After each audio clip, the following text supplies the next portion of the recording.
Depuis 2020, j'ai le réflexe d'écrire dans ce carnet toutes les phrases que je trouve poétiques. Des phrases que j'ai pu lire dans des livres, des phrases que j'ai pu entendre dans des films, des phrases que des amis ou même des inconnus ont pu dire. Tout est là-dedans et c'est à partir de ce carnet qu'on va tous ensemble improviser une histoire pendant 1 heure. Les coulisses de Marilyn t'emmènent à la découverte d'Improvisement, une rencontre de et avec Victoire Panouillet. C'est un seul en scène d'improvisation totale où pendant 1 heure, Victoire et sa régie technique nous racontent une histoire différente à chaque représentation puisqu'elle est basée sur les propositions des spectateurs. C'est un spectacle poétique, innovant, émouvant et original. Allez, c'est parti, on y va!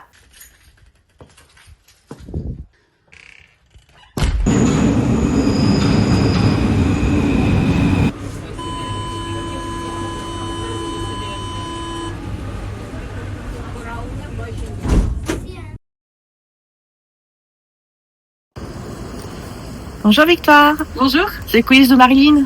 Bonjour, et enchantée, bienvenue. Alors, bienvenue au guichet Montparnasse. Bonjour. Bonjour. À la régie, c'est Samuel aujourd'hui.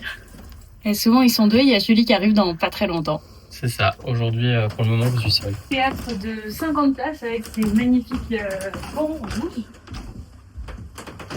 Les chaises du spectacle d'avant-fond vont monter. Le petit couloir qui mène aux coulisses.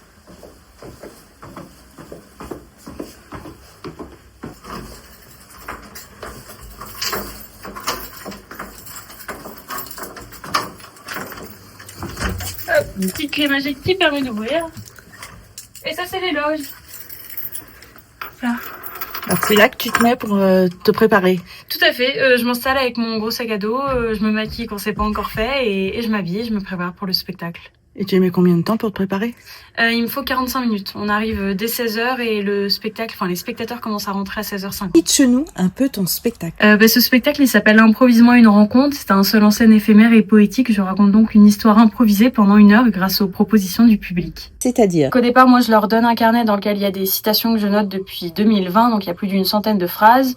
Une personne choisit une phrase dans ce carnet. Les autres répondent à des questions que je leur pose. Donc, par exemple, une odeur qui leur rappelle un souvenir positif, une passion qu'ils trouvent vraiment chouette, le métier qui les faisait rêver quand ils étaient enfants, des choses qui sont un peu palpables et qui permettent déjà de développer un peu l'imaginaire.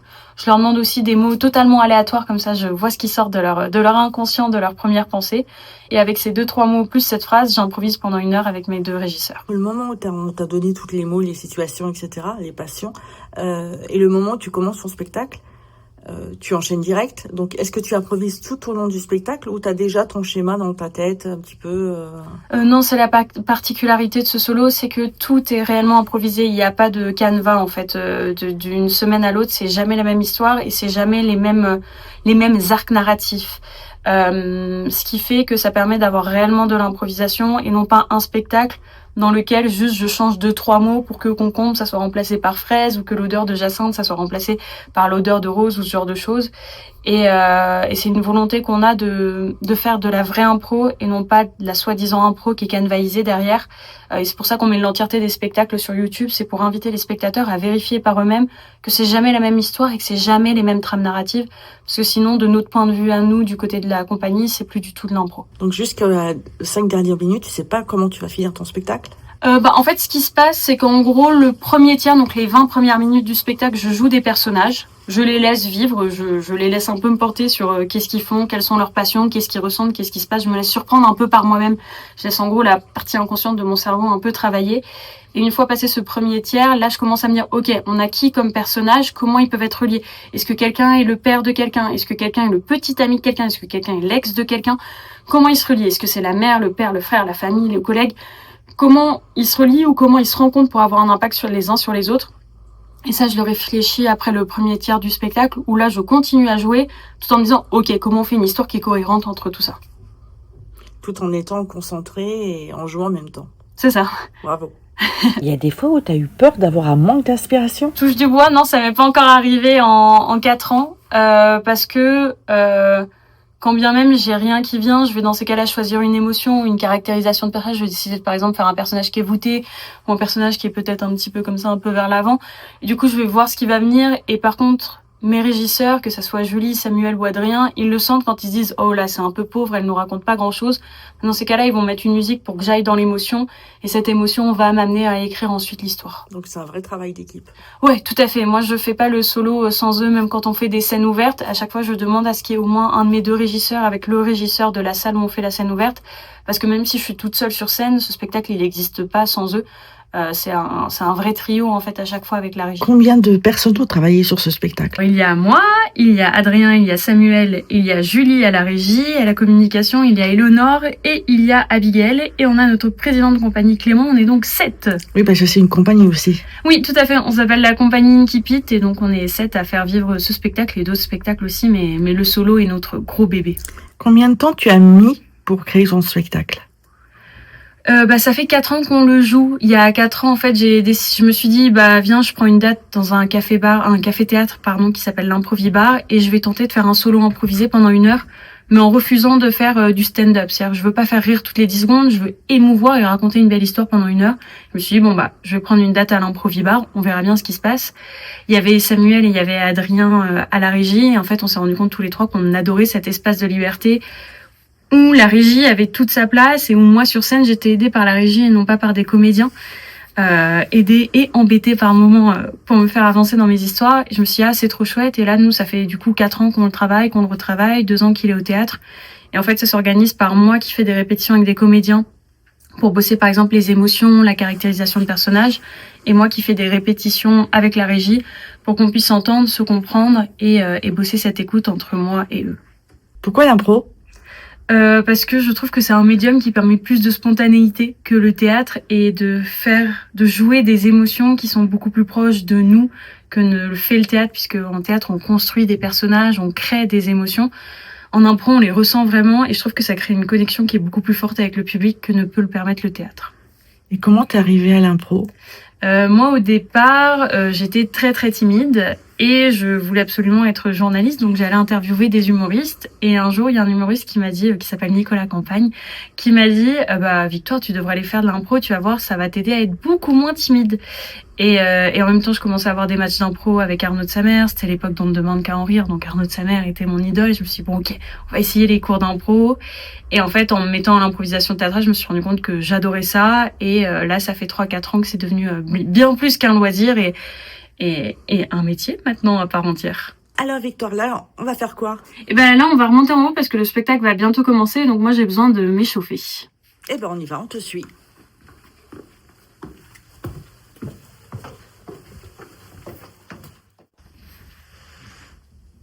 Alors là, tu fais quoi, Victoire?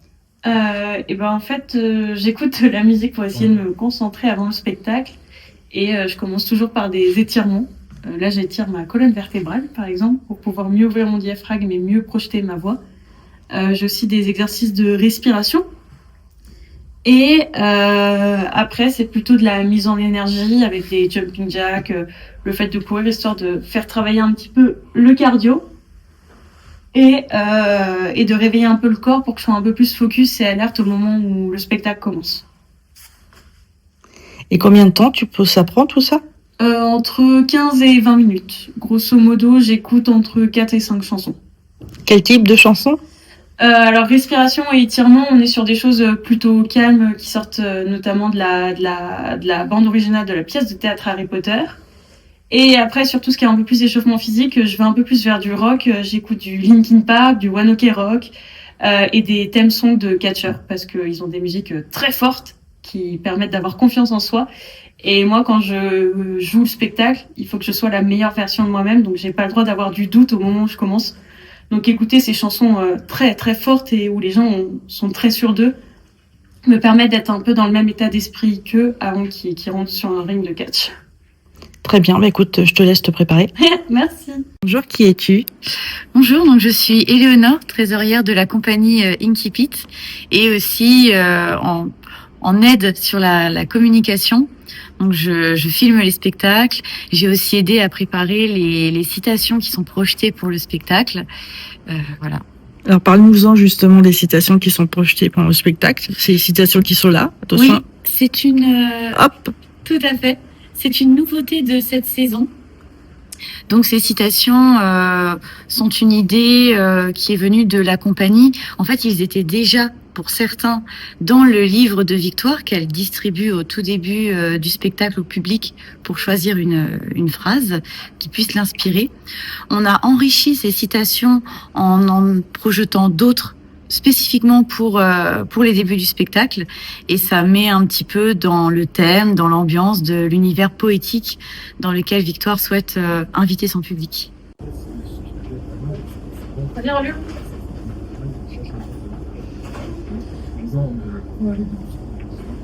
Bonjour, qui es-tu? Je suis Julie Vaunout et je suis l'une des régisseuses du spectacle Improvisons une rencontre. Alors explique-moi un petit peu qu'est-ce que tu fais.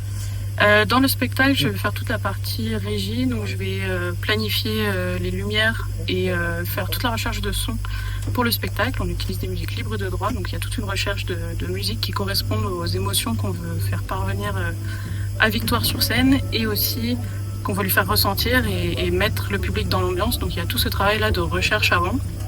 On a également aussi travaillé avec les autres régisseurs sur la lumière et sélectionner quelle lumière on voulait avoir pour le spectacle, parce qu'il faut faire un choix. On arrive dans un théâtre où il y a déjà des projecteurs en place, et il faut qu'on fasse un choix là-dessus.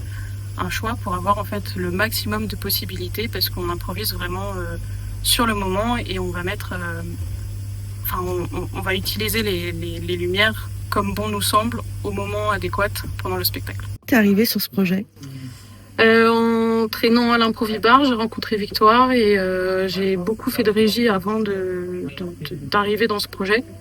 Et Victoire a aimé mes talents de régisseuse, donc j'ai dit allez, je suis prête aussi à m'embarquer, parce que je fais pas que la régie, je fais aussi tout ce qui est la communication, donc je l'aide. J'ai aussi fait tout ce qui est affiches, flyers et les réseaux sociaux. Donc au final c'est multitâche. On m'appelle le couteau suisse dans la compagnie. Et toi, ton métier, c'est régisseuse ou tu fais autre chose à côté? Non, je ne suis pas régisseuse. Je suis ingénieure génie civil, donc je travaille dans le bureau d'études structure, et je travaille la journée, et le soir je fais rêver les gens. D'accord. Ah là, je vois un t-shirt. Parle-nous un petit peu de ton t-shirt. Explique-moi un peu, parce que tu m'en as un peu parlé en antenne, on va dire, en off. Et du coup, je trouvais ça intéressant d'en parler. Explique-moi. Absolument. Alors, ça s'appelle More Women on Stage. C'est une association, normalement, si je me trompe pas. J'ai pas révisé. C'est une association qui met en valeur les femmes sur scène, mais aussi hors scène. Donc, dans les coulisses. Donc, on va avoir aussi toute la partie régie, technique, régie scène, tous les gens en fait qui sont dans l'ombre lors de spectacles, lors de concerts, donc toutes ces personnes-là, et elles aident aussi, donc à la fois sur scène et hors scène, à faire monter des femmes dans le milieu artistique qui est quand même très masculin. Même niveau technique, et donc elles organisent des stages, elles organisent des masterclass, elles organisent des apéritifs où on peut rencontrer tout un tas de monde. Ok, et bien merci. Le plus passionnant. Alors vous faites quoi là? En fait, on cherche des câbles parce qu'on a noté un peu les câbles qu'on devait brancher ou pour le spectacle, pour le plan de feu, et du coup on le cherche. Je suis avec Samuel, du coup, régisseur, tantôt lumière, tantôt son, ça dépend des dates. Alors présente-toi, qu'est-ce que tu fais exactement? Explique-moi. Alors en gros, moi je suis régisseur pour le spectacle, donc en gros, seule lumière association, mais en gros notre rôle collectivement, vu qu'on agit toujours en équipe, c'est de gérer le rythme du spectacle, faire en sorte de pouvoir soit accompagner Victoire dans ce qu'elle fait, soit au contraire essayer de la relancer, de l'amener sur des choses différentes, et de faire en sorte que le rythme du spectacle soit le mieux possible, quoi, en fait. Et en même temps donner le plus, essayer d'apporter une esthétique aussi, une mise en scène en live en fonction de ce qui se passe et de ce que nous propose Victoire. C'est-à-dire quand elle essaye de faire elle est dans une forêt par exemple, on essaie de recréer la forêt un peu comme on peut avec ce qu'on a. Et ouais, on essaye de tout mettre en scène en live à partir de là, quoi. Et c'est pas trop stressant d'improviser en même temps qu'elle?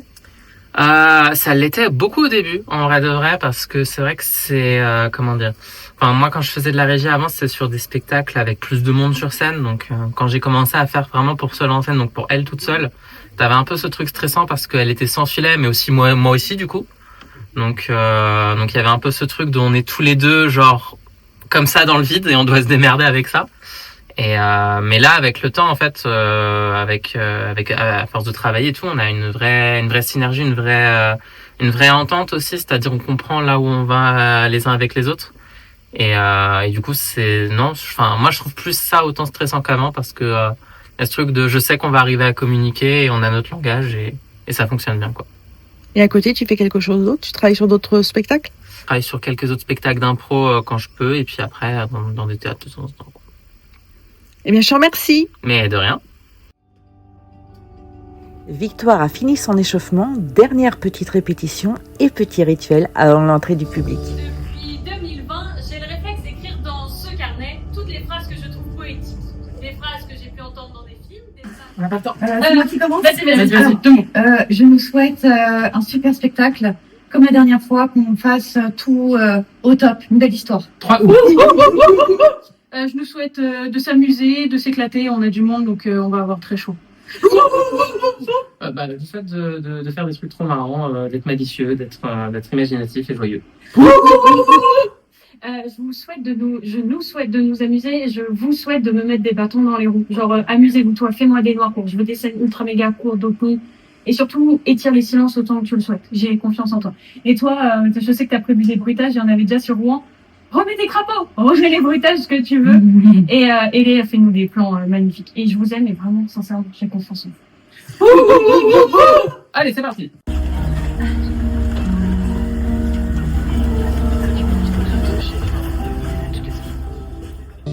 Depuis 2020, j'ai le réflexe d'écrire dans ce carnet toutes les phrases que je trouve poétiques.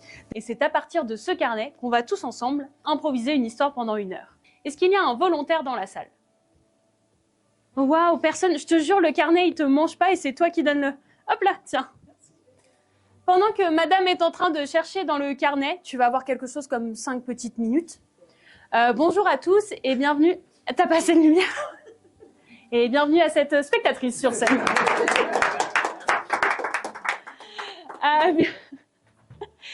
Ce seul en scène s'appelle « Improvise-moi une rencontre » et c'est un seul en scène éphémère et poétique. Ça veut dire que tu ne sais pas ce que tu es venu voir et moi je ne sais pas non plus ce que je suis venu jouer. On m'a parlé d'aviation, on m'a parlé de l'odeur du jasmin et je répète cette phrase de Laure Calamy.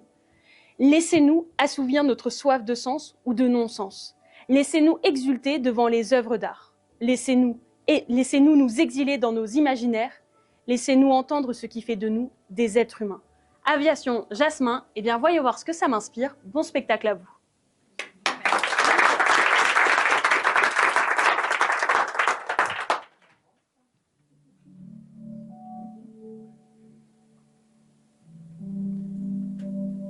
Si la lumière est tamisée, c'est parce qu'à cet endroit, il ne faut surtout pas faire de bruit. Il faut un silence absolu qui règne. Cet endroit, c'est une maternité. Des dizaines de bébés sont les uns à côté des autres. Ils portent tous des noms. Jean-Claude, Hervé, Julie, Samuel. Toutes les semaines, je retrouve mon Jasper abîmé. Toutes les semaines, je retrouve mon Jasper défiguré. Je t'avoue que ça m'écorche un peu la gorge. Ça m'écorche un peu la gorge de te regarder droit dans les yeux et de te dire « Hé, je suis désolée. » Mais ça m'écorche un petit peu. Salut. Moi, c'est Joséphine. On m'a dit que j'aimais bien m'occuper des petits bébés. Et on m'a dit que c'était chouette à l'hôpital de s'occuper des petits bébés. Alors, enchantée. Vous allez voir, des fois, il y a des portes qui claquent. Ça fait ch'tac, ch'tac, ch'tac, ch'tac. Quand on me demande le meilleur mécano, je donne ton nom. Lola par-ci, Lola par-là. Tout le temps, perpétuellement. C'est le moment où quand j'arrive à faire des blagues au petit Jérémy, eh ben, j'aimerais réussir à faire des blagues au docteur Poulain. J'aimerais le regarder droit dans les yeux et le faire rire. J'aimerais le regarder droit dans les yeux et lui dire « Bonjour, je m'appelle Joséphine ». Lola est souriante. Mais depuis quelques années, Lola n'est plus de ce monde. Et Joséphine continue de lui parler perpétuellement. Alors, vous en avez pensé quoi? trouvé ça vraiment très top. Elle a beaucoup d'imagination, c'est vraiment bluffant. Que ce soit complètement de l'impro. Vraiment, allez-y, on passe un super moment, on s'ennuie pas une seule seconde. On est vraiment propulsé dans un imaginaire, on a des images, enfin, c'est top. Très bien, beaucoup d'émotions. Vraiment, l'émotion, c'est ce qui ressort le plus, quoi. Elle est très inspirante. C'était très doux, très poétique, très émouvant. C'était une belle découverte. Et vous? Super spectacle, en effet très poétique, totalement improvisé. Elle prend nos propositions, la mienne en l'occurrence, superbe mise en scène et beaucoup d'imagination et belle histoire. C'est une histoire qui nous a tous marqués et qui est super unique en plus, vu qu'elle est improvisée. J'ai trouvé ça extraordinaire parce qu'effectivement, on ne sait pas ce qu'on va voir. La comédienne ne sait pas ce qu'elle va jouer. Avec une phrase, des mots, elle construit toute une histoire. Enfin, il y en a même plusieurs, parce qu'il y a plusieurs histoires en parallèle. Et chose très intéressante, c'est que parallèlement, la régie aussi, au niveau de l'éclairage et de la musique, improvise au gré des histoires de la comédienne. Donc en fait, il y a aussi cet aspect technique qui est lié avec la comédienne et qu'ils improvisent tous ensemble. C'est super. Et en fait, on n'est jamais assuré de ce qu'on va voir et chaque soir, enfin en tout cas à chaque représentation, c'est différent. C'est super. Franchement, je le recommande et j'ai envie de retourner voir un autre spectacle qui serait complètement différent de celui-là. On le recommande parce que c'est vraiment très bien. Et vous? J'ai beaucoup aimé aussi, avec une comédienne aussi qui était vraiment très intense dans les émotions, et c'est vrai que ça peut aller jusqu'à nous faire verser la petite larme aussi, et avec une régie exceptionnelle également. Oui, la régie exceptionnelle. Sachant que c'est improvisé, vraiment c'est très impressionnant comme performance. En tout cas, on a passé un très très bon moment et on se reconnaît aussi dans les personnages, tout ça, et c'est vraiment très touchant. J'ai vraiment passé un excellent moment. Si on mettait une note de 1 à 10, vous metteriez combien? On met 10. 10. On met 10. 10. Oui. Un grand 10. Un grand 10, oui. Un grand 10, très grand 10. Merci. Victoire et son équipe discutent avec le public à la fin de la représentation. Alors Victoire, on est 5 minutes après la fin du spectacle, comment tu te sens? C'était trop chouette. On a eu des mots super chouettes du public. On a eu aviateur, on a eu Jasmin. On a eu une phrase qui parlait de l'imaginaire et de laisser libre cours à ses rêves et non pas se restreindre parce qu'on nous empêche de vivre nos rêves. Et du coup, j'ai fait une histoire géniale et la régie a trop bien suivi et c'était trop bien. Et j'ai vu qu'il y avait eu des petits pièges comme les gouttes d'eau. Et à un moment, il y a quelqu'un dans le public qui a fait tomber une gourde et tu t'en es servi. Oui, tout à fait. Il y a eu une gourde. Je savais pas que c'était une gourde, mais à un moment, il y a eu un énorme bruit pendant qu'un de mes personnages réparait un avion. Du coup, j'ai décidé que cet avion perdait des boulons perpétuellement, et donc c'est trop chouette parce que ça m'a apporté du jeu. Et pareil, côté régie, à un moment, je leur parlais de salle de bain et ils ont décidé de faire goûter la salle de bain. Et donc, j'ai expliqué que pour une fois, les gouttes d'eau, elles tombaient du robinet, non pas des yeux de mon personnage. Voilà, ce podcast est terminé. Je tenais à remercier Victoire, toute son équipe et le guichet Montparnasse pour leur accueil, leur gentillesse, leur disponibilité et leur sourire. Je vous dis à bientôt dans d'autres coulisses. Bisous, bisous.